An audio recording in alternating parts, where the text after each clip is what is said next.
이 아침에 건강한 모습으로 하루를 열게 하신 하나님께 감사를 드립니다. 그리고 소중한 하루가 시작되는 이 아침에 하나님의 말씀으로 우리 선교 동역자들과 함께 나눌 수 있어서 행복함을 느낍니다. 안녕하세요. 이용진 선교사입니다. 올해 2022년도 침례교 선교사 협의회 회장으로 섬기고 있습니다. 저희 사역은 필리핀 까비떼이에서 교회 사역과 그리고 학교 사역을 하고 있습니다. 저는 하나님 말씀을 간단하게 묵상한 것을 강의식으로 함께 나눌 수 있도록 하겠습니다. 오늘 말씀의 제목은 변화의 스위치를 켜라입니다. 저는 변화를 갈망하고 있습니다. 변화에 몸부림을 치고 있는 제 자신을 표현하고 싶습니다. 오늘도 변화를 추구하는 내 자신을 보면서 변화의 스위치를 켜라는 설교 제목을 정했습니다. 2022년이 시작되면서 저는 제 삶에 또 하나님께서 맡겨주신 사역에 변화에 중점을 두고 싶었습니다. 그래서 오늘 본문 말씀은 로마서 12장 1절에서 2절 말씀을 선택했습니다. 변화의 포인트, 어떻게 하면 변화가 곧 나의 삶에서 역동적으로 일어날 수 있을까? 4가지로 생각해 보려고 합니다. 첫 번째는 우리 선교사는 탑 리더입니다. 우리는 이 시대를 분별할 수 있는 지혜를 가져야 할 것입니다.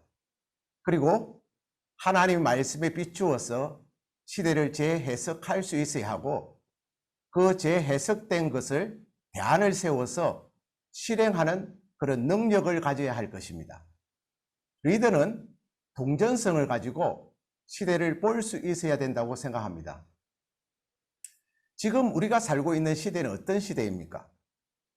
또 선교의 그 흐름이 어떤 패러다임으로 가고 있습니까?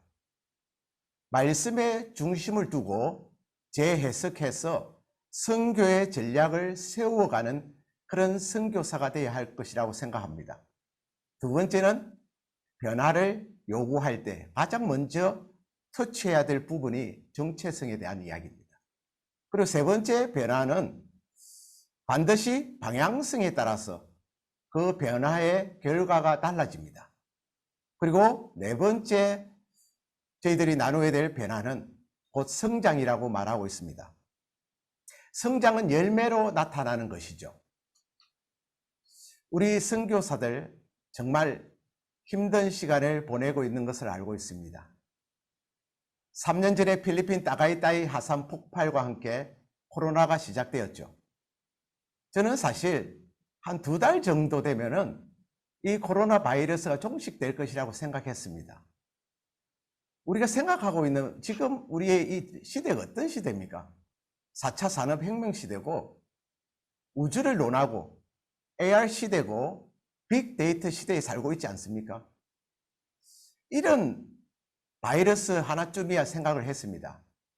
그런데 3년이 된 상태에서도 다른 변이 바이러스, 지금은 오미크론이 기승을 부리고 있습니다. 정말 한 번도 경험하지 못한, 보지 못한 폐쇄실을 사용해야 하고 또 사회적 거리를 두고 재택근무. 저는 학교 사역을 하고 있는데요. 2년 동안 교실에 학생 한 명이 없었습니다. 학생들이 학교에 올 수가 없었습니다. 이전에 한 번도 겪어보지 못한 이 온라인 수업으로 지금 진행하고 있습니다. 이 코로나로 인해 선교지가 엄청난 변화가 왔습니다. 이제는 디지털 시대 코로나로 인해서 사람과 사람이 접촉하는 언택트 문제, 이런 문제로 완전히 전환된 사회 구조, 그리고 문화, 우리의 개인적인 삶도 엄청난 변화가 왔습니다. 이런 급격한 변화 속에서 우리의 패러다임에 변화가 없다면 이 사회를 포용할 수도 없고 우리가 사람을 세워가는 이 선교 활동도 쉽지 않다고 저는 생각합니다. 선교사는 리더입니다. 시대의 흐름과 감각을 가지고 있어야 통찰력을 발휘해서 우리의 선교 현장을 이끌어 나갈 수 있습니다. 그런 면에서 간단하게 선교의 흐름의 패러다임을 보고 가겠습니다. 첫 번째는 1970년대 첫 번째 선교의 시대는 해안선교라고 특징을 짓고 있습니다. 이 당시에는요, 서구 국가들이 선교사들을 보내는데 전기선이 생겨나서 그 전기선을 이용해서 접근하기 쉬운 그 해안 도시에 주로 선교 대상자로 삼았습니다. 해안선 선교 시대는 전기기관이 발명되면서 전기선이 넓은 바다를 항해하는 1차 산업혁명 시기와 겹쳐 있습니다. 이 당시의 대표적인 선교사는 현대 선교의 아버지로 불리는 윌리엄 캐럴이죠. 그리고 두 번째 시대는 1800년대입니다. 내륙 선교 또는 내지 선교라고 그렇게 부르고 있습니다. 선교사들이 해안선에 집중하다 보니 그 지역이 선교 활동의 포화 상태가 되었습니다. 너무 많은 선교사가 한 지역에 있다 보니까 선교사의 갈등, 그리고 선교지를 선정하는 그 문제가 방해가 되었습니다. 그래서 선교사들이 복음에 미치지 않는 지역 내륙으로 들어가게 되었습니다. 이 시대의 대표적인 선교사는 허더스 테일러죠. 그래서 내륙 선교는 전기와 전화, 그리고 수도, 라디오, 자동차 등이 발명된 2차 산업혁명 시기가 되었습니다. 그리고 세 번째 시대는 1900년대 미전도 종족 선교라고 특징을 지을 수 있습니다.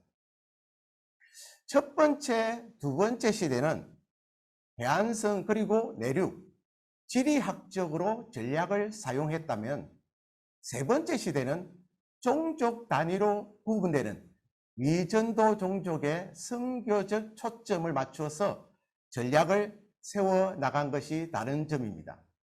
이 대표적인 선교사는 카메론 타운젠드, 도널드 맥가브란 이런 사람입니다.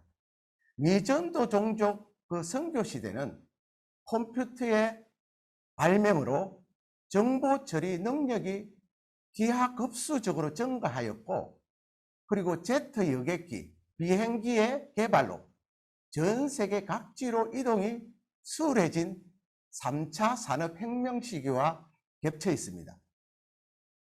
최근에 시작된 4차 산업혁명의 그 물결도 우리가 설정해야 될 선교의 새로운 방향을 제시해주고 있다는 거죠. 4차 산업혁명의 인공지능, 로봇, 인터넷, 빅데이터 여러 가지 기술이 발전하면서 서로 융합되어서 초연결 사회, 고도로 발달된 과학기술의 사회가 된 것입니다. 우리는 4차 산업혁명과 함께 열린 새로운 선교, 이 네 번째 시대를 구분해 보면은 이 시대의 선교 패러다임을 온라인 선교, 스마트 선교라고 키워드로 부르고 있습니다. 온라인 선교, 스마트 선교는 새로운 선교 시대를 열어가고 있다고 말할 수 있습니다. 세상은 4차 산업혁명 시대, 또 디지털 시대라고 부릅니다. 이 시대는 문화적으로 특별한 특징을 가지고 있습니다. 우리는 이런 특징을 잘 분별하고 대처해야 한다고 저는 생각합니다. 그래서 간단하게 보면은 4차 산업혁명의 지금 이 시대는 첫 번째는 과학기술의 놀라운 발전이 있습니다. 두 번째는 초연결 사회가 되었다는 것입니다. 이 새로운 시대는 인터넷으로 초광력 연결이 되고 있습니다. 그리고 세 번째는 가상세계라는 신대륙의 발견입니다. 그리고 네 번째 플랫폼이라 할 수 있는 키워드죠. 이 디지털 2020년 10월 글로벌 통계 보고서에 따르면요, 전 세계 40억의 사람들이 매달 이 소셜 미디어를 이용하고 있다고 합니다. 그리고 하루 평균 200만 명 가까운 사람들이 신규 이용자로 가입하고 있다고 합니다. 참 대단하죠. 분명한 사실은 이 선교의 패러다임에 많은 변화가 있다는 사실입니다. 그리고 이 리더십의 패러다임도 변화가 있습니다. 우리가 예전에 보면은 어떤 카리스마적인 이런 리더십, 지시와 통제로 되어졌지만은 지금은요, 참여하고 기회가 주어지는 이런 리더십입니다. 이전에는 약점을 개선할 수 있는 그런 리더십이었지만 지금은 강점을 더 개발해서 전문가로 나아가는 이러한 패러다임, 결과를 이전에는 중심을 여겼지만 지금은 과정, 공정한 것을 또한 아주 예민하게 보고 있습니다. 그리고 이전에는 문제 중심이지 지금은 목표 중심을 의미 중심의 그런 삶으로 리더십으로 패러다임이 변해가고 있다는 거죠. 시대적, 사회적으로 많은 변화가 있습니다. 우리가 피부로 느끼지 않습니까? 지금은 융합의 시대라고 말을 하고 있죠. 이것은 초연결 사회, 이제는 정보를 공유하고 함께 연구해 나갑니다. 이전에는 혼자서 문제를 풀어나갈 수 있었지만 이제는 혼자서 풀어나가기가 참 어려운 그런 시대가 되었습니다. 이제는 공유하는 시대, 융합하는 시대라고 합니다. 그래서 선교도 혼자서 하기는 참 어려운 시대가 되었다고 말하고 있습니다. 이제는 협력하고 연합하는 형태로 사역의 변화가 있어야 한다는 것이죠. 이런 시점에서 필 한스냅이 참으로 중요하다고 생각하고 저도 열심히 기도하고 있습니다. 이런 말이 있지 않습니까? 멀리 가려면 함께 가라고 이야기하는 그런 말이 있습니다. 코로나 19이 시작되면서 저희 선교 사역을 분석했고 그리고 세운 대안은 3가지 시스템으로 저희들은 코로나가 시작되면서 전환시켰습니다. 그 첫 번째는 패밀리 미니스트리입니다. 코로나가 터져서 많은 환자가 생겼을 때 예배와 또 셀 그룹을 진행할 수가 없었습니다. 셀 그룹 모임까지도 사람들이 꺼려했습니다. 언택트. 그래서 팬데믹 기간 동안 가장 기본적인 가족 공동체, 가정을 살리는 사역으로 저희들은 전환했습니다. 특히 필리핀은 깨어진 가정이 많습니다. 그래서 저희 사역은 패밀리 미니스트리로 전환하면서 그 가정 사역, 가족 공동체에 집중하면서 믿음의 가정으로 세워갈 수 있었습니다. 두 번째는 멘토링 미니스트리였습니다. 이번에 김정표 목사님의 강의가 멘토링 사역이었습니다. 저희 교회는 멘토링 학교를 세워서 멘토를 먼저 세우고 그 멘토가 교인 한 명을 붙잡고 인생의 멘토, 신앙의 멘토가 되어가는 그런 사역입니다. 특히 새신자나 그 믿음이 어린 크리스찬에게 참으로 유익했습니다. 그리고 세 번째는 저희들이 온라인 미니스트리입니다. 저희 사역은 코로나가 시작될 때 가장 먼저 세운 것이 멀티팀이었습니다. 그래서 저희들은 방송실을 만들었습니다. 그래서 행사를 할 때나 세미나 할 때 그리고 강의할 때는 영상으로 만들어서 송출하는 일을 하고 있습니다. 지금도 제가 있는 곳은 방송실이고 우리 스태프들이 함께 지금 돕고 있습니다. 변화에 있어서 가장 중요한 것은 이 정체성에 대한 이야기입니다. 나는 누구인가? 내가 누구인지를 알아야 변화의 삶을 만들어갈 수 있다는 거죠. 예수님을 따르는 많은 군중들이 있었습니다. 그들은 굶주리고 헐벗고 가난한 그리고 병에 걸려있는 환자들이었고 가부들이었습니다. 매일 많은 사람들이 예수님을 따랐죠.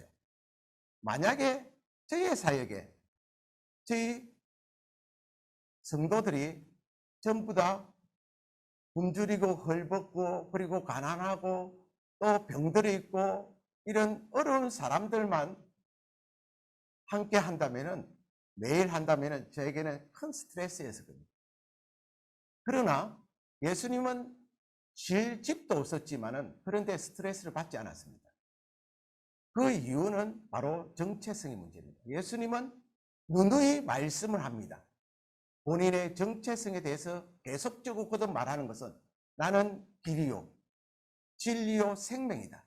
부활이다. 나는 세상의 빛이다. 양의 무이다. 선한 목자다. 거듭 말씀하면서 나는 하나님의 아들이다. 그래서 십자가의 고난과 고통도 달게 받으셨고 하나님의 뜻을 이루었던 바로 그것은 바로 이 정체성의 굳건한 그런 모습이었다고 생각합니다.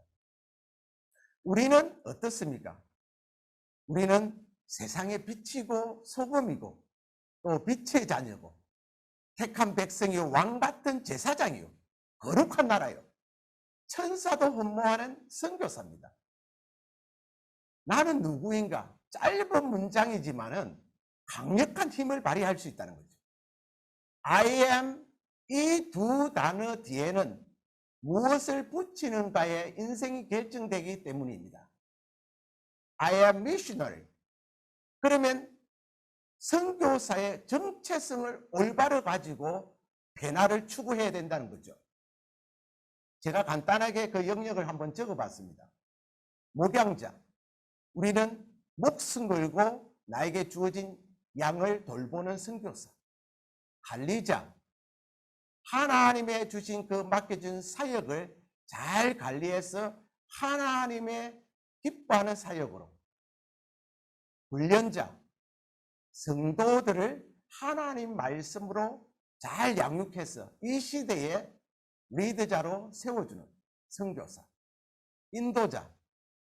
믿음의 생활을 잘 할 수 있도록 가이드해주는 그런 선교사. 멘토. 인생을 열어주며 같이 동역하는 그런 귀한 역할을 하는 그런 선교사.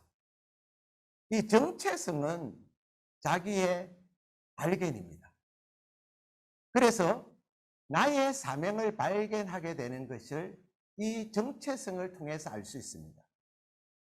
또 나를 분석하고 내 자신을 하나님께 쓰임받을 수 있도록 우리의 잠재력을 개발해 나갈 수도 있다는 거죠. 그래서 자기 개발을 통해서 변화가 계속적으로 일어나는 것입니다. 그리고 두 번째는 이 변화는 방향성이 너무 중요합니다. 배를 항해하는 선장이 가야 할 목적지, 방향성을 제대로 잡지 못한다면 심각한 문제가 발생합니다. 우리에게도 그렇습니다. 우리가 정확한 방향성의 사역을 잡지 못한다면 우리를 따르는 함께하는 동역자 그리고 성도들은 심각한 문제가 발생한다는 거죠. 그래서 우리는 하나님의 나침판이 필요하다고 저는 생각합니다. 그래서 정확한 방향성을 가지고 나갈 수 있어야 된다는 거죠. 우리 예수님을 보면은 예수님의 사역을 시작할 때 정확한 방향성을 가지고 하나님의 나라를 선포했죠. 그래서 예수님은 킹덤 오브 갓의 방향성을 정확하게 설정했기 때문에 십자가의 고난과 희생과 죽음에까지도 사수할 수가 있었다는 거죠. 우리 믿음의 선배들을 한번 보십시오.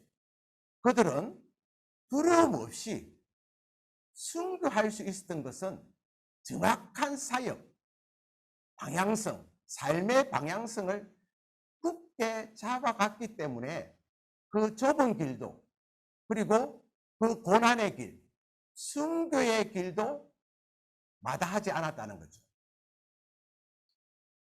우리가 사도 바울을 보면은 그의 고백을 보면 빌립보서 3장 14절의 말씀에 보면은 표대를 향하여 그리스도 예수 안에서 하나님이 위에서 부르신 부르심의 상을 위하여 달려가노라.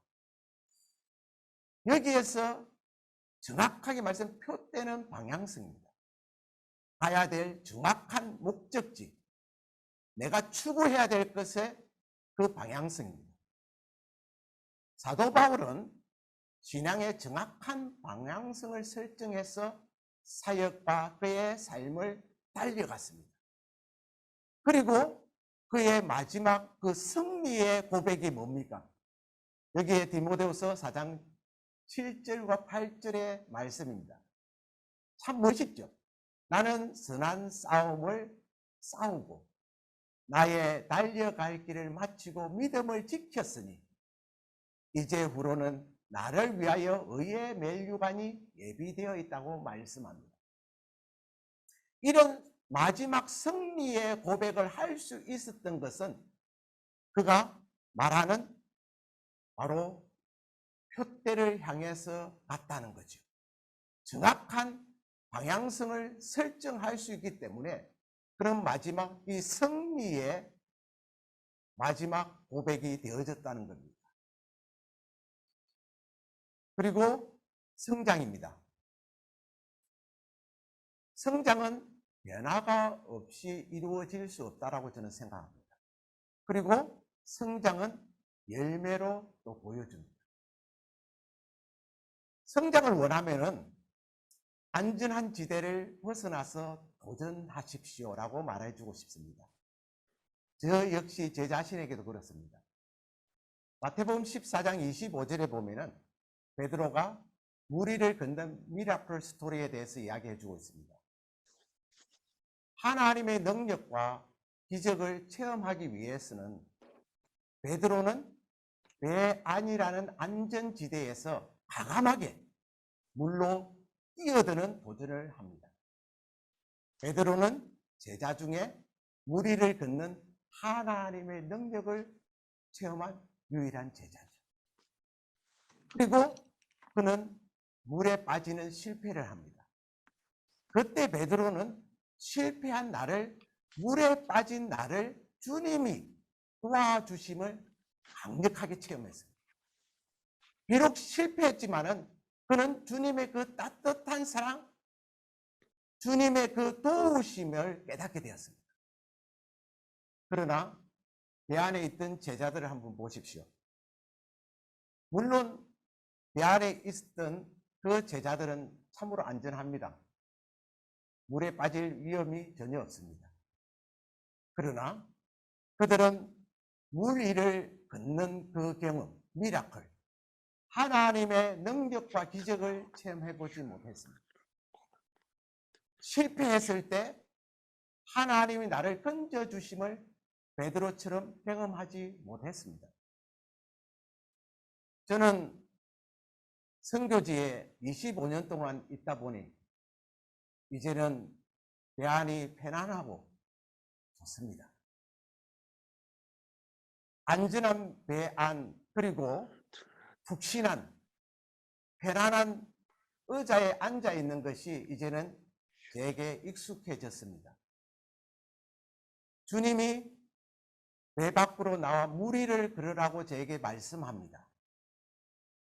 그런데 저는 주님, 배 안이 너무 좋습니다. 이제 도전은 그만했으면 좋겠습니다.